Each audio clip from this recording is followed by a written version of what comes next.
வெளியேறல, வெளியேற்றப்பட்டார். வெளியேறினதுக்கும் வெளியேற்றப்பட்டதுக்கு வித்தியாசம் இருக்குது. இந்த கட்சியை ஒருங்கிணைக்க போகிறேன், இவரே எல்லாரையும் வெளியே அனுப்பிடுவார், அதுக்கப்புறம் எல்லாம் ஒருங்கிணைக்க போகிறேன்னு சொல்லி ஏதோ ஒரு டைலாக் பேசிட்டு என்னவோ பண்ணார். 8 முறை தொடர்ந்து எம்எல்ஏ வந்திருக்காரு. எப்படி சார் அந்த தொகுதி மக்கள் இவரால் பாதிக்கப்படுது? செங்கோட்டையனை வச்சுக்கிட்டே சொன்னாங்க, நீங்க இந்த கட்சியில நான் பெரியவனா நீ பெரியவனான்னு பாக்குறீங்க. இன்னைக்கு அதிமுக செய்தி தொடர்பாளர் பேசுறவங்கள 90% தினகரன் பின்னால போனவங்க, ஓபிஎஸ் பின்னால போனவங்க தானே. இதே தினகரன் 18 பேரை வச்சுக்கிட்டு இந்த ஆட்சி நீடிக்க கூடாதுன்னு போய் கவர்னர் கிட்ட மனு கொடுத்தாங்கல்ல.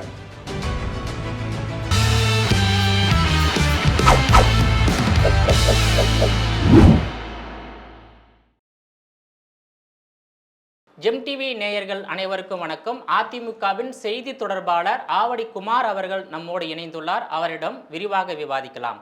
சார் வணக்கம். சார் வணக்கம் சார். இப்போ சமீபத்தில் அதிமுக சட்டமன்ற உறுப்பினர் மனோஜ் பாண்டியன் தனது எம்எல்ஏ பதவியை ராஜினாமா செய்துவிட்டு திமுகவில் இணைந்துள்ளார்.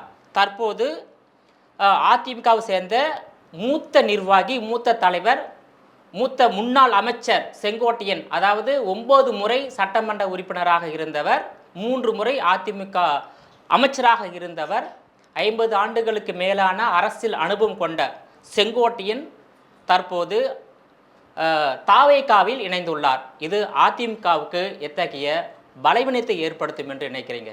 புரட்சித் தலைவர் எம்ஜிஆர் கொள்கையை அனைத்து இந்திய அண்ணா திராவிட முன்னேற்ற கழகம் மட்டும்தான் பின்பற்றுது. புரட்சித் தலைவர் எம்ஜிஆர் உருவாக்கின இந்த இயக்கம், இந்த இயக்கத்திலிருந்து வளர்ந்து இந்த நாட்டுக்கு அறிமுகப்படுத்தப்பட்ட ஒருத்தர் வேறொரு கட்சிக்கு போகிறாருன்னா அது புரட்சித் தலைவர் எம்ஜிஆர் கொள்கையை ஏற்றுக்கிட்டு போனார்னு அர்த்தமா? நீங்கள் திமுகவில் போகாததுக்கு காரணம் அதை சொல்கிறீங்க. அப்போ அங்கே திமுகவுக்கு இவர் போகலன்னா ஏன் 4 வாட்டி வந்து பேச்சுவார்த்தை நடத்துகிறாங்க? நீங்கள் ஒரு கொள்கை உறுதி உள்ள தலைவராக செங்கோட்டையன் இருந்திருந்தால் திமுகவில் வந்து சேர்ந்துருங்கன்னு கூப்பிடுவாங்களா? தாவகாவில் போய் பேச்சுவார்த்தை நடத்துவாரா? அதனால் அவர் கொள்கை உறுதியெல்லாம் இல்லை. இந்த கட்சியில் வாய்ப்புகள் தந்தாங்க, அவர் தொடர்ந்து சட்டமன்ற உறுப்பினராக அவரை தேர்ந்தெடுத்தாங்க. அங்கே இருக்க தொண்டர்களில் உழைச்சி இவரை உருவாக்கி வச்சாங்க. இவர் அதை வச்சுக்கிட்டு குளிர் காஞ்சிட்டு இருந்தார். ஒரு கட்டத்தில் அவங்களே பொறுக்க முடியாமல் அவங்க குடும்பத்தினரே புரட்சித் தலைவர் அம்மா கிட்ட வந்து அவர் நடத்த சரியில்லைன்னு சொன்னாங்க. அதனுடைய அடிப்படையில் புரட்சித் தலைவி அம்மா அவர்களே செங்கோட்டையனை மாவட்ட செயலாளர் பதவி, அமைச்சர் பதவி, தலைமை நிலைய செயலாளர் பதவி எல்லாத்திலிருந்து தூக்கிட்டு அதுக்கு பிறகு அவங்க உயிரோடு இருக்கிற வரைக்கும் செங்கோட்டையனை அமைச்சரவையிலேயோ அல்லது கட்சி பதவிகள்லையோ அவங்கள தரல. ஆனால் அதற்கு பிறகு எடப்பாடி பழனிசாமி அவர்கள் தமிழ்நாட்டினுடைய முதலமைச்சராக தேர்ந்தெடுக்கப்பட்டதற்கு பிறகு அவர் தான் அவரை வாய்ப்பு தந்து 4 வருஷம் கல்வித்துறை அமைச்சராக 2 மாதம் பள்ளி கல்வித்துறை அமைச்சராக இருந்தார். அந்த 4 வருஷம் 2 மாதம் வரைக்கும் எடப்பாடி பழனிசாமி தான் அவருக்கு உயர்ந்த தலைவராக தெரிஞ்சார். அவர் சொல்கிறதுக்கு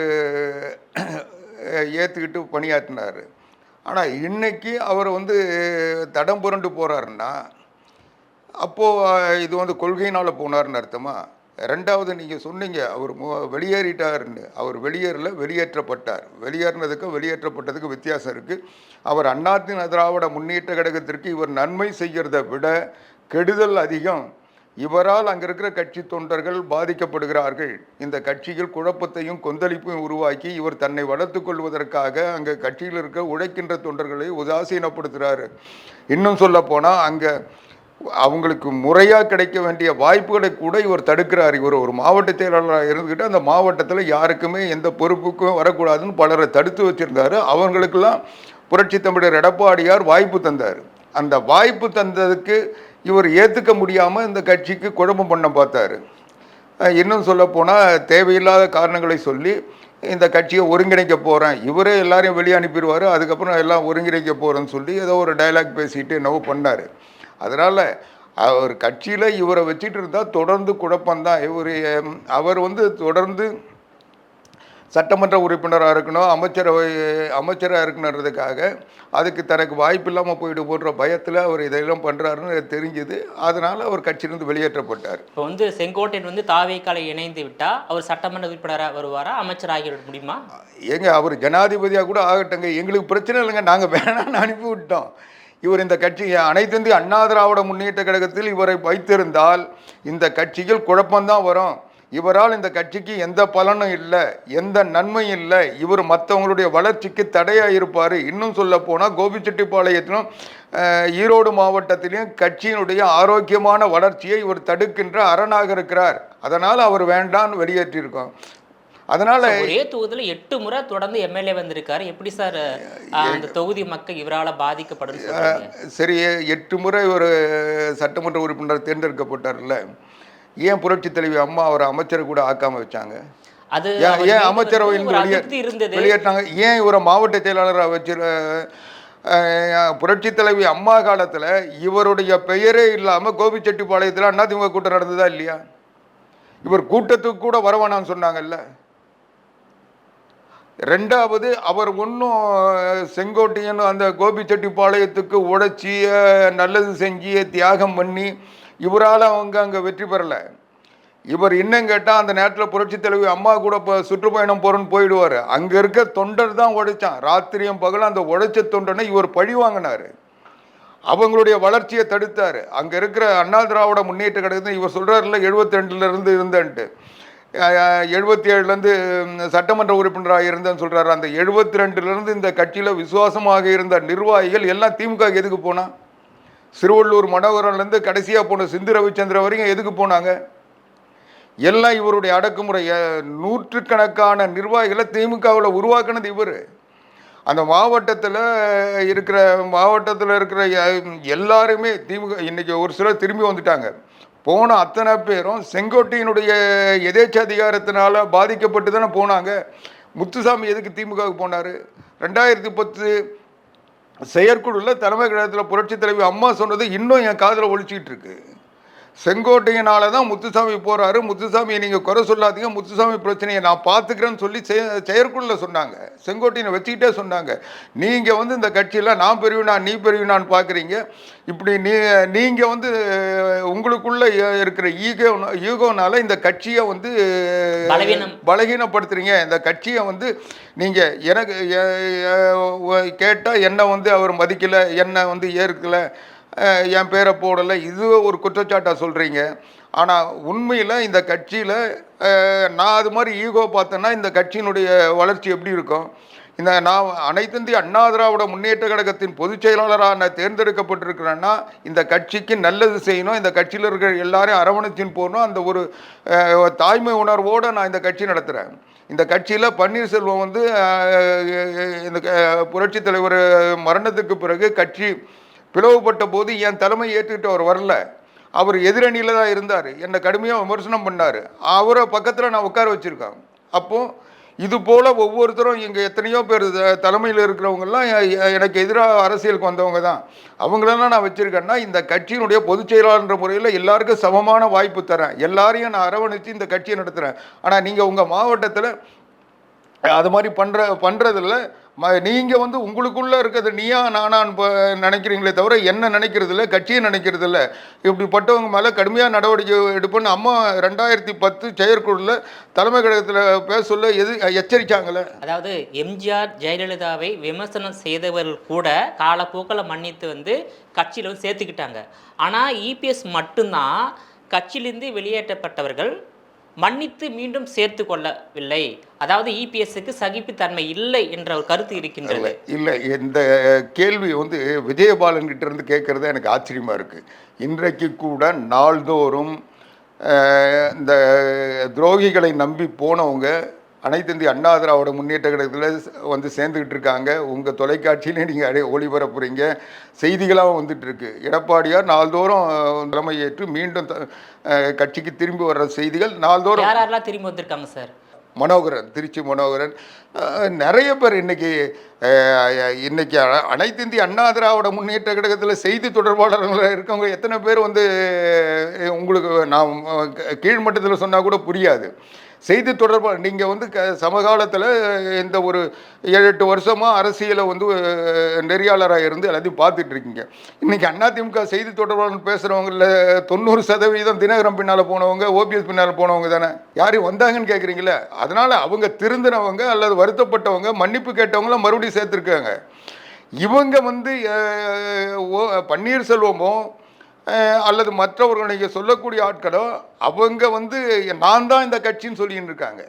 அவங்க கரவேஷ்டி கட்ட முடியாத நீதிமன்றங்களில் தடை விதித்ததுக்கு பிறகு கூட இந்த கட்சி நான் தான், என்னை சேர்த்தா தான் இந்த கட்சி ஜெயிக்கும்னு சொல்லிட்டு, இல்லைன்னா இந்த கட்சியை கெடுப்போண்டு போய் ஸ்டாலினை பார்க்கறது, இன்னொரு கட்சியை வந்து ஆதரிக்கிறேன்னு சொல்கிறது, இது மாதிரியெல்லாம் இவங்க செஞ்சுட்டு இருந்தால் ஒரு கட்டுப்பாடு இல்லாமல் ஒரு கட்சியை உருவாக்க முடியாது. ரெண்டாவது, இந்த புரட்சித் தலைவி அம்மா அவர்கள் இறப்புக்கு பிறகு அந்த எடப்பாடியார் முதலமைச்சராகி 4 வருஷம் ஆட்சி நடத்தின இந்த 4.5 ஆண்டு காலங்களில் நாங்கள் ஒவ்வொருத்தரை பற்றியும் தெரிஞ்சு வச்சுருக்கோம். அன்னைக்கு இந்த கட்சி ஆட்சியில் இருக்கணும்னு நினச்சதை விட தனக்கு பலன் கிடைக்கணும்னா எதை வேணால் செய்யணுன்ற மனநிலை எல்லாம் இருந்தாங்க. அன்றைக்கி பன்னீர்செல்வம் 11 பேரை கூட வச்சுக்கிட்டு ஸ்டாலின் கூட சேர்ந்துக்கிட்டு ஸ்டாலினுக்கு தைரியம் கொடுத்துட்டு நம்பிக்கை வாக்கெடுப்பு வர சொல்ல நான் பார்த்துக்கிறேன்னு சொல்லி போய் நின்னார்ல, எதிர்த்து ஓட்டு போட்டார்ல. அப்படி மறுபடியும் செய்ய மாட்டார் என்ன உத்தரவாதம் இருக்குது? இன்றைக்கி கூட போய் ஸ்டாலினை பார்த்துட்டு தானே வந்தேன். அதிமுக பிரச்சனை ஒன்றும் தேசிய ஜனநாயக முன்னிலையிலேருந்து நான் விலகிறேன்னு சொல்லிட்டு போய் ஸ்டாலினை தானே பார்த்தேன். அப்போ இப்படிப்பட்டவர் நாளைக்கு வந்து இவரை நாங்கள் சட்டமன்ற உறுப்பினர் தேர்ந்தெடுத்தா மறுபடியும் அதை செய்ய மாட்டார்ன்றதுக்கு உத்தரவாதம் இருக்கா? இதே தினகரன் 18 பேரை வச்சுக்கிட்டு இந்த ஆட்சி நீடிக்கக்கூடாதுன்னு போய் கவர்னர்கிட்ட மனு கொடுத்தாங்கல்ல. புரட்சித் தலைவி அம்மா உருவாக்கின ஆட்சி, அம்மா உருவாக்கின சட்டமன்ற உறுப்பினர்கள் 5 ஆண்டுகள் அவங்க பணியை நிறைவு செய்யக்கூடாது, இந்த ஆட்சி 5 ஆண்டுகளுக்கு தொடரக்கூடாது அப்படின்னு சொல்லி போய் எடப்பாடி பழனிசாமி முதலமைச்சராக நீடிக்கக்கூடாது, அவருக்கு தந்த ஆதரவை நாங்கள் வாபஸ் வாங்குறோன்னு சொல்லி 18 பேரை விட்டு கவர்னர்கிட்ட கடிதம் கொடுத்தாருல்ல. அன்னைக்கு அந்த 18 பேரை வந்து எதிர்த்து தானே அதிமுக ஆட்சி காப்பாற்றப்பட்டது. அந்த 18 பேர் அன்னைக்கு எடப்பாடி பழனிசாமி அவர்கள் ஒரு பலகீனமான நிலையில் இருந்திருந்தால் இவர் சரியான வகையில் இந்த கட்சியை காப்பாற்றலைன்னா ஆட்சி வந்து தொடர்ந்துருக்குமா? அதுக்கு பிறகு அந்த இடைத்தேர்தல் வர சொல்ல 9 இடங்களில் அதிமுக வெற்றி பெற்றது. அதே பன்னீர்செல்வத்தினுடைய மாவட்டத்தில் 2 தொகுதியில் தேர்தல் வந்ததில்லை. அந்த இடைத்தேர்தலில் ஒரு தொகுதியில் வெற்றி, இவருடைய சொந்த ஊரில் பெரிய குளத்தில் வெற்றி பெற முடிஞ்சுதா? 23 இடைத்தேர்தலில் 9 இடத்துல நீங்கள் ஜெயிச்சிங்க, மீதி இடத்த அவங்க ஜெயிச்சாங்க. அதில் தேனி மாவட்டத்தில் 2 பெரிய குளம், இன்னும் 2 தொகுதியில் வந்து இடைத்தேர்தல் வந்ததில்லை. 2 தேர்தலையும் வந்து ஓ பன்னீர்செல்வம் துணை முதலமைச்சர் தானே, அவருடைய பொறுப்பு தானே. அவர் பையன் வந்து அன்னைக்கு நாடாளுமன்ற உறுப்பினராக இருந்தார்ல, ஏன் அந்த 2 இடத்துல வெற்றி பெற வைக்க முடியல? நான் எதுக்கு சொல்கிறேன்னா, நீங்கள் கட்சிக்கு என்ன செஞ்சீங்க? இந்த கட்சியினுடைய பலனை நீங்கள் அனுபவிப்பீங்க. ஆனால் கட்சிக்கு சோதனை வந்தப்போ எடப்பாடி பழனிசாமி மீட்டு இந்த ஆட்சியை காப்பாற்றி வச்சு அதில் எனக்கு வந்து முதலிடம் தரல, 2வது இடம் தரல போராடுவீங்க. இதுக்கு நாங்கள் உங்களை தூக்கி சுமக்கணுமா? இல்லை, மனோஜ் பாண்டியன் வெளியேறியதும் இப்போ செங்கோட்டன் வெளியேற்றப்பட்டதும் வந்து அதிமுக பலவீனம் தானே சார். 2 சட்டமன்ற உறுப்பினர் வெளியேறி இருக்காங்க. விஜயபாலன் பாண்டியுடைய தந்தை வந்து PH பாண்டியன். விஜயபாலன், நான் மறுபடியும் சொல்றேன், நீங்க சொல்றதெல்லாம் வந்து ஊடகங்களால் உருவாக்கப்பட்ட பிம்பம். மனோஜ் பாண்டியன் ஈரோட்லயும் திருநெல்வேலியிலும் இப்போ அதிமுகவுக்கு செல்வாக்கு குறைந்துதானே இருக்கு. சரி, நீங்க இவ்வளவு தூரம் பேசக்கூடிய சிலதெல்லாம் என்ன பேச வைக்கிறீங்க. நான் கேட்குறேன், ஈரோட்டில் இடைத்தேர்தல் நடந்தது ஞாபகம் இருக்கா? ஆமாம். அனைத்து இந்திய அண்ணா திராவிட முன்னேற்ற கழகம் போட்டிட்டது ஞாபகம் இருக்கா? ஆமாம்.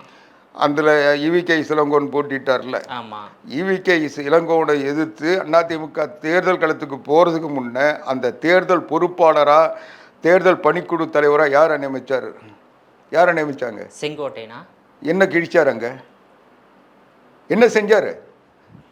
ஒரு மாவட்டம் கோட்டை அந்த ஈரோட்டை நான் தான் கையில் வச்சுருக்கேன்றார்ல. ஏன் அவ்வளோ அண்ணா திராவிட முன்னேற்ற கழகம் வரலாற்று இல்லாத அளவுக்கு வாக்கு குறைவு ஆச்சு? ஏன் அங்கே களத்தில் ஏற்று நின்று போராட முடியல? நீ என்ன செஞ்ச? உன்னுடைய மாவட்டம் தானே. எல்லாம் என் முத்துசாமி பின்னால் போனாங்க. அதிமுகவில் இருந்தவன் புரட்சித் தலைவர் எம்ஜிஆர் வழியில் வந்தவங்க, புரட்சித் தலைவர் அம்மா வழியில் வந்தவங்க யாரும் திமுகவுக்கு போக மாட்டாங்க. ஆனால் போக வச்சதே செங்கோட்டையன் தானே. இவருடைய கொடுமை தாங்காம இவரை மீறிக்கிட்டு நம்ம ஒன்றும் செய்ய முடியலன்ற வருத்தத்தில் முத்துசாமி அவரை ஏற்றுக்கிட்டு அவர் பின்னால் போனாங்க. கட்சியை வந்து பிடிக்கலனா கூட முத்துசாமிக்காக திமுகவுக்கு போனவங்க அதிகம் அந்த மாவட்டத்தில். அப்படி இருக்க சொல்ல நீ என்னவோ அந்த இன்னைக்கு கூடவே இருந்த 4 வருஷம் உங்களுக்கு நல்லா தெரியும். நீங்கள் செக்ரட்டேரியட்டில் பார்த்துருப்பீங்க, அவர் பள்ளிக்கல்வித்துறை அமைச்சராக இருக்க சொல்ல பார்த்துருப்பீங்க. இவர் அமைச்சராக இருந்த காலம்னா அவருடைய நிழலாக இருந்தவர் சிந்து ரவிச்சந்திரன். சிந்து ரவிச்சந்திரன் ஆட்சி முடிஞ்சவொடனே திமுகவுக்கு போனார். யார் அனுப்பி வச்சது? போய் அவரை கூட்டின்னு வந்து முதல்ல சேர்த்துருக்கணும்ல. சரி, நீ என்னவோ இந்த கட்சியை அப்படியே காப்பாற்ற போகிறேன், எல்லாரும் ஒற்றுமைப்படுத்த போகிறேன்னு இப்போ ஏன் தாவேக்காக போகலாமா திமுகவுக்கு போகலாமான்னு கூப்புறம் பின்னெல்லாம் போயிட்டு இருக்க. அதாவது எடப்பாடி பழனிசாமி தலைமையிலான அதிமுகவை எல்லாரும் ஏற்றுக்கொள்ளவில்லை. அதாவது ஜெயலலிதா தலைமை எப்படி ஏற்றுக்கொண்டார்களோ, எம்ஜிஆர் தலைமை எப்படி ஏற்றுக்கொண்டார்களோ, அந்த மாதிரி அந்த சூடு சுரண்ட இருந்ததுன்னா செங்கோட்டையன் உண்மையிலேயே வந்து ஒரு உணர்வுள்ள மனிதராக இருந்திருந்தா, புரட்சி தலைவர் எம்ஜிஆர் புரட்சி தலைவி அம்மா வழியில் வந்தவராக இருந்தா, அன்னைக்கு அம்மா எனக்கு வந்து பதவி தரல, இவர் எடப்பாடி பழனிசாமி என்னை வந்து பள்ளிக்கல்வித்துறை அமைச்சர் தந்தாருன்னு போய் என் கொண்டாடிட்டு போய் உட்காந்த அன்னைக்கு வேணான்னு சொல்லியிருக்கணும்ல. என்னை விட ஜூனியரு இவர் தலைமையில் நான் ஏங்கிறது எனக்கு கேவலம், என்னை யாரும் மதிக்க மாட்டாங்கன்னு அன்னைக்கு ஒரு முடிவு எடுத்திருக்கணும்ல. அன்னைக்கு பதவி கொடுக்க சொல்ல உனக்கு வந்து எடப்பாடி பழனிசாமி உண்மையான தலைவராக தெரிஞ்சார், முதலமைச்சராக தெரிஞ்சார். அதுக்கு பிறகு பொதுக்குழுவிலேருந்து சசிகலாவை வெளியேற்றும் போதும் சரி, அதுக்கு பிறகு பன்னீர்செல்வத்தை வெளியேற்றும் போது சரி, இவர் மேடையில் இருந்தாரா இல்லையா? அப்புறம் அப்பெல்லாம் இவருக்கு தெரியலையா? அப்பெல்லாம் இவருக்கு நல்லவராக தெரிஞ்ச எடப்பாடி பழனிசாமி இவருடைய தலைமையில் தான் ஒற்றை தலைமையில் வந்து இந்த கட்சி உருவாகணும்னு சொல்ல அப்போ தெரியலையா? உனக்கு வந்து அங்கே வந்து உன்னுடைய ஆதரவாளராக இல்லாதவங்களை கட்சி பொறுப்பில் உடைச்சவங்க, அந்த கட்சிக்கு தொடர்ந்து பணியாற்றவங்களுக்கு பொறுப்பு தந்த எடப்பாடி பழனிசாமி தகுதி இல்லாதவர் ஆயிட்டாரா? இல்லை, ஒற்றை தலைமையை வந்து இவங்க ஏற்றுக்கொள்ளவில்லை என்பது உண்மையா சார்? அதனால தான் சார் அவங்க ஏங்க ஒற்றை தலைமை ஏற்றுக்கலன்னா இவங்க வந்து அந்த பொதுக்குழுவில் பன்னீர்செல்வம், வைத்திலிங்கம், ஜேசிடி பிரபாகரன், மனோஜ் பாண்டியன் 4 பேர் குரல் கொடுத்துட்டு வெளியே வந்தாங்கல்ல. அப்போ செங்கோட்டையன் எங்கே இருந்தார்? செங்கோட்டையன் அதை நியாயப்பற்றி பேசினார்ல. அவருடைய பேட்டியெல்லாம் படத்தை எடுத்து பாருங்க. நான் என்ன சொல்கிறேன், நீங்கள் வந்து எதை செய்யணுன்னாலும் உங்களுக்கு அந்த உரிமை இருக்குது. ஆனால் எப்போ செய்யணுன்றது இருக்குல்ல. நீ எல்லாத்தையும் முடிச்சுட்டு கட்சியை ஒருங்கிணைச்சி தேர்தல் நேரத்தில் இப்போ அறுவடை நேரத்தில் இப்போ வந்து பிரச்சனை பண்ணால், அப்போ நீங்கள் யாருக்கோ ஒரு கைக்கூலியாக மாறி இந்த கட்சியை பலகீனப்படுத்துறதுக்கு செய்கிற பணி தானே. நான் சொல்லிடுறேன். இன்னும் சொல்ல போனால் அன்னைக்கு அவர் முதல்ல வந்து அந்த ப்ரெஸ் மீட்டிங்கில் சொன்னது நீங்கள் நடைமுறைப்படுத்தி பாருங்கள். அன்னைக்கு என்ன சொல்கிறாரு, நான் வந்து எடப்பாடி பழனிசாமி வந்து சுற்றுப்பயணம் ஏற்பாடு கலந்துக்க மாட்டேன், ஏற்பாடு செய்ய மாட்டேன்றாரு. ஒரு மாவட்ட செயலாளர், கட்சியினுடைய அமைப்பு செயலாளர், சட்டமன்ற உறுப்பினர், ஒரு மூத்த நிர்வாகின்னு சொல்லக்கூடியவர், அமைச்சராக இருந்து அதனுடைய பலன்களை அனுபவித்தவர், நான் கட்சியினுடைய ஒரு மாவட்ட செயலாளர் வந்து நான் வந்து சுற்றுப்பயணத்தை ஏற்பாடு செய்ய மாட்டேன்னு சொன்னால் அந்த கட்சி அவரை வச்சிருக்குமா? அதுக்கு அவர் சொன்ன காரணம் வந்து டிடிவி தினகரன், சசிகலா, ஓபிஎஸ்ஸை வந்து இணைத்துக் கொள்ள வேண்டும் என்று கோரிக்கை வச்சார். அந்த கோரிக்கை நிறைவேற்றியிருந்தால் அவர் கலந்திருக்கலாம். அந்த அதெல்லாம் கூட விட்டுடுங்க. இப்போ விட்டுற செய்தி இல்லை நீங்கள் கேட்டது. அவர் வந்து அவங்க கோரிக்கை வச்சாரு, அந்த கோரிக்கை வைக்கிற நேரம் அது இல்லை, அது ஒன்று. ரெண்டாவது, அந்த கோரிக்கை வைக்கின்ற இடம் இப்போ இந்த மாதம் 10ஆம் தேதி பொதுக்குழு கூடுது, அங்கே வந்து சொல்லு. இதுக்கு முன்ன மாவட்ட செயலாளர் கூட்டம் நடந்தது, அங்கே சொல்லு. எத்தனையோ முறை எடப்பாடி பழனிசாமி அவர்களை சந்தித்து பேசுகிறீங்க, அங்கே சொல்லு. நீ கட்சிக்குள்ளே பேச வேண்டியதை வந்து ரோட்டில் நின்று பேசுனேன்னா அப்போ நீ கட்சிக்கு நல்லது செய்கிறதுக்காக பேசுகிறியா? உண்மையில் ஒற்றுமையை ஏற்படுத்தணும் அப்படின்னா அதுக்குரிய விளக்கங்களை சொல்லி பொதுச் செயலாளர்கிட்ட சொல்லு. அதுக்கு அவர் கேட்கலன்னா பொதுக்குழுவில் அந்த கோரிக்கையை வைய, அந்த கோரிக்கையை அவங்க ஏற்கலை அல்ல நிராகரிக்கிறாங்கன்னா நிச்சயமாக வந்து இன்றைய நிலையில் உடனடியாக பத்திரிகையில் செய்தியாக போகுது, உடனே மக்களுக்கு தெரிய போகுது. நீ எதையுமே செய்யாமல் நேரடியாக பத்திரிகையாளர்கிட்ட சொன்னால் என்ன அர்த்தம்? ஒருவேளை வந்து அந்த இபிஎஸ் இடத்துக்கு செங்கோட்டையன் வருவதற்கு கூட விருப்பப்படலாம். ஏன்னா இல்ல EPS இல்லைங்க, ஆ, நான் விருப்பப்படலாம்ன்றது இல்ல விருப்பம் இருந்திருக்கலாம். விருப்பப்படட்டும். அதுல வந்து நான் தவறே சொல்லல. அந்த விருப்பம் அவர் நிறைவேறல. இப்ப அதாவது அண்ணா திராவிட முன்னேற்ற கழகத்தில் தொண்டர்கள் அத்தனை பேருக்கும் பொதுச் செயலாளர் ஆகின்ற தகுதியும் உரிமையும் இருக்கு. அதுல வந்து நான் மாற்று கருத்தே சொல்லல. அதுக்குரிய ஆனா அது எப்போ தேர்தல் நேரத்தில் தான் அது செய்ய முடியும். நீ தேர்தல் அறிவிப்பு வந்ததில்ல, தேர்தல் அறிவிச்சாங்கல்ல, அப்போ நாமினேஷன் போய் பண்றதை யாராவது தடுத்தமா? நீ அதை போய் செய்ய சொல்ற 2 வாட்டி வாய்ப்பு வந்ததுன்னு நீ அந்த வாய்ப்பை ஏன் பயன்படுத்தல? அதுக்கான தகுதி உனக்கு இல்லை. அதுக்கான தகுதி உனக்கு இல்லை. ஏன்னா அன்னைக்கு நீ ஒரு சாதாரண சட்டமன்ற உறுப்பினர் தான். அன்னைக்கு அமைச்சரா இல்லை. புரட்சி தலைவி அம்மா வந்து உன்னை வந்து எதுலேயும் சேர்க்காம வச்சிருந்தாங்க. கட்சி நிர்வாகியும் இல்லை, அமைச்சராகவும் இல்லை, ஒரு சாதாரண சட்டமன்ற உறுப்பினர். அதனால அந்த கேட்குற உரிமை இல்லை. உனக்கே ஒரு கூச்சம். சசிகலா விரும்பினாங்களா இல்லையான்றது இல்லை. சசிகலா விரும்பினா கூட உன்னை மற்றவங்க விரும்ப மாட்டாங்க. ஏன்னா புரட்சி தலைவி அம்மா அந்த நேரத்தில் புறக்கணித்து வச்சுருந்தாங்க. திடீர்னு ஒருத்தரை வந்து அம்மாவனுடைய மரணத்திற்கு பிறகு அம்மா வெறுத்த ஒருத்தரை, அம்மா மறுத்த ஒருத்தரை மறுபடியும் கொண்டு வர முடியாது. அதனால் நீ வந்து அந்த உரிமை கோரலை. ரெண்டாவது, நீ உரிமை கோர்ற அளவுக்கு உன்னுடைய உழைப்போ தியாகமோ இல்லை.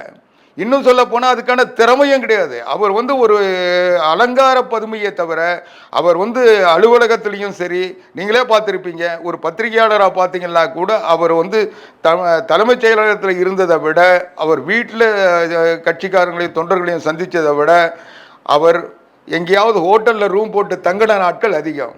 அதனால தான் அவர் கட்சியிலிருந்து நீக்கி வைக்கப்பட்டார். அதனால கட்சியில் நிற்கல. நீங்கள் அதையும் இதையும் ஒப்பிடாதீங்க. அப்படிப்பட்டவர் இவரால் வந்து செய்யலன்றதுக்காக அந்த மாவட்டத்தையே நாங்கள் வந்து முடமாக்க முடியாது. அதுக்கு தகுதியான ஆட்களை வந்து இவரை வந்து எதையுமே இவரை டிஸ்டர்ப் பண்ணாமல் அவங்களும் கட்சியிலிருந்து ஒதுங்குற நிலையோ அல்லது அவங்க இவரை போல வந்து வேற கட்சிக்கு போகிற முடிவை எடுத்துடக்கூடாதுன்றதுக்காக அவங்களுக்கு பதவி போட்டார். நான் லைனாக பேரை கூட சொல்லுவேன். அவங்கெல்லாம் இன்னைக்கு இறங்கி வேலை செஞ்சுட்டு இருக்காங்க. 30ஆம் தேதி அண்ணன் எடப்பாடியார் வந்து கோபிச்செட்டிப்பாளையத்தில் 173 தொகுதிகளில் இப்போ பிரச்சாரத்தை முடித்தார். 174வது தொகுதியாக அங்கே அரங்க கூட்டம் நடத்த போகிறார். 30ஆம் தேதி பேச போகிறார். இப்போ அவர் பேச போகிற அங்கே கோபிச்செட்டிப்பாளையத்துக்கு போன உடனே இவருடைய சாயம் வெளுத்துரும். எல்லா கட்சிக்காரனா அவர் பின்னால் போய் நின்றுடுவான்ற பயத்தில் இவர் எங்கே போகலாமா, அங்கே போகலாமா, திமுகவுக்கு போகலாமா, தவேகா போகலாமா, இல்லை நேரடியாக டெல்லிக்கு போகலாமான்னு பார்த்துட்டு இருக்காரு. இல்லை, இன்னைக்கு வந்து ஒரு தாவேகா தலைவர் நடிகர் விஜய் சந்தித்து பேசியிருக்கார். ஸோ அவருக்கு அந்த கட்சியில் முக்கிய பொறுப்பு வந்து வழங்கப்பட உள்ளது. இதனால அதிமுகவுக்கு என்ன பாதிப்பு ஏற்படும் என்பது என்னுடைய கேள்வி. நீங்கள் அதுக்கு விளக்கத்தை நீங்கள் சொல்லிட்டீங்க. நாங்கள் வெளியேற்ற ஒருத்தர் அவர் எங்கே போகிறதான்றதை பற்றி எங்களுக்கு கவலை இல்லை. ஆனால் அந்த கட்சிக்கு பலகீனமானா நான் ஒரு அரசியல் பார்வையாளராக என்னுடைய கருத்தை சொன்னேன்னா அந்த 5 பேருக்கும் வந்து இவர் மேலே திரும்புகிற நிலைமை தான் வருமே தவிர இவர் 5 பேரையும் வந்து கையில் வச்சுக்கிட்டு வேலை செய்கிற நிலைமை வரவே வராது. யார் யார் அந்த கட்சியில் இருக்க 5 பேர், அது யாருன்னு நான் பேர் உங்களுக்கே தெரியும். அது தாவேக்காவில் அதுக்கு அடுத்த நிலையில் இருக்கிற 5 பேர் வந்து இவர் அவங்க கிட்ட போராடுறதுக்கு தான் அவருக்கு நேரம் சரியா இருக்கும். ரெண்டாவது, இவருக்கு போராளி அல்ல. செங்கோட்டையன் இதை வந்து அனைத்து இந்திய அண்ணா திராவிட முன்னேற்ற கழகத்தின் ஆரம்ப கால தொண்டன். 72லிருந்து புரட்சி தலைவர் எம்ஜிஆரால் அரசியலில் அறிமுகப்படுத்தப்பட்டு புரட்சி தலைவர், புரட்சி தலைவி அம்மா, புரட்சி தமிழர் எடப்பாடியார் தலைமையில் தொடர்ந்து விசுவாசத்தோடு எந்தவித இடைநீக்கமும் இல்லாமல் இந்த கட்சியில் பணியாற்றுகின்ற ஒரு பேச்சாளன்ற வரையில், செய்தி தொடர்பாளன்ற வரையில் நான் உறுதியாக சொல்கிறேன், அவர் வந்து போராளி இல்லை. அவர் வந்து இன்னும் சொல்ல போனால் உளவாளியாக தான் அவர் இருந்திருக்காரே தவிர எப்போவுமே அவர் போராட்ட குணமோ எதையே எடுத்துக்கிட்டு வந்து செய்யணுன்ற எண்ணமோ அவர் கிடையாது. அவர் வந்து வருவார், வளைவார், நெளிவார், குழிவார், அந்த இடத்துல வந்து எல்லார்கிட்டையும் ஒரு அடுக்கமாக பேசுகிற மாதிரி பேசிட்டு அவர் பாட்டுக்கு போய் ஏதாவது அவர் சொந்த வேலையை பார்த்துட்டு இருப்பாரே தவிர அவர் வந்து ஒரு பிரச்சனையை எடுத்துகிட்டு அதை மையப்படுத்தி போராடுகின்ற எண்ணம் அவருக்கு இருந்ததில்லை. அவரால் முடியவும் முடியாது. அவர் வந்து ஒரு சுகபோகி. இப்போது அதிமுகவிலேருந்து நிறைய சட்டமன்ற உறுப்பினர்கள் வந்து வெளியேறிட்டாங்க, நிறைய மூத்த தலைவர் வெளியேறிட்டாங்க. ஸோ இதனால் 2026 அதிமுக வந்து வெற்றி வாய்ப்பு எப்படி இருக்கின்றது? அந்த பக்கம் ஆளுங்கட்சி கூட்டணி வந்து ரொம்ப பலமாக இருக்கின்றது. அதிமுகலேருந்து திமுக தான் இணைகின்ற சூழ்நிலை இருக்கின்றது. ஆனால் திமுகலேருந்து அதிமுக இணைகின்ற நிலையே இல்லை. இந்த நிலையில் வெற்றி வாய்ப்பு அதிமுக எப்படி இருக்கும்? ஏங்க, ஒரு பழுத்து உதிர்கின்ற மரத்தை நோக்கி தான் பறவைகள் போகும். பழுத்து உதிர்கின்ற மரத்தை நோக்கி தான் பறவைகள் போகும். ஆமாம். அதனால திமுக வந்து பழுத்து ஒரு உ- பூத்து உ- உ- ஆ. ஆமா அது உதிர்ந்துட்டு இருக்கு.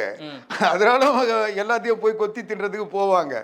ஆனா அண்ணா திராவிட முன்னேற்ற கழகம் ஒரு கடந்த சட்டமன்ற தேர்தலில் ஏற்பட்ட பின்னடைவுக்கு பிறகு இன்னைக்கு நாங்க களையெல்லாம் நீக்கி அதை வந்து அந்த பயிரை வளர்த்து அறுவடை நோக்கி கொண்டு வந்திருக்கோம். இதனால அறுவடை நேரத்தில் இந்த களைகளுக்கு வந்து இங்கே இடம் இருக்காது. அதனால களைகள் வெளியேற்றப்பட்டன. அந்த வெளியேற்றப்பட்ட களைகள் இன்னைக்கு அவங்க களைகள் வெளியேற்றப்பட்ட பயிர் நல்லபடியா வளர்ந்து மகசூல் கொடுக்கும். நல்ல மகசூலை நோக்கி நாங்கள் போயிட்டு இருக்கோம். அதனால எங்களுக்கு பிரச்சனை இல்லை. நல்ல மகசூல்னா எவ்வளவு மகசூல் கொடுக்கும் 2026ல? 2026 அனைத்து இந்திய அண்ணா திராவிட முன்னேற்ற கழக கூட்டணி 200க்கும் மேற்பட்ட இடங்களில் வெற்றி பெறும்.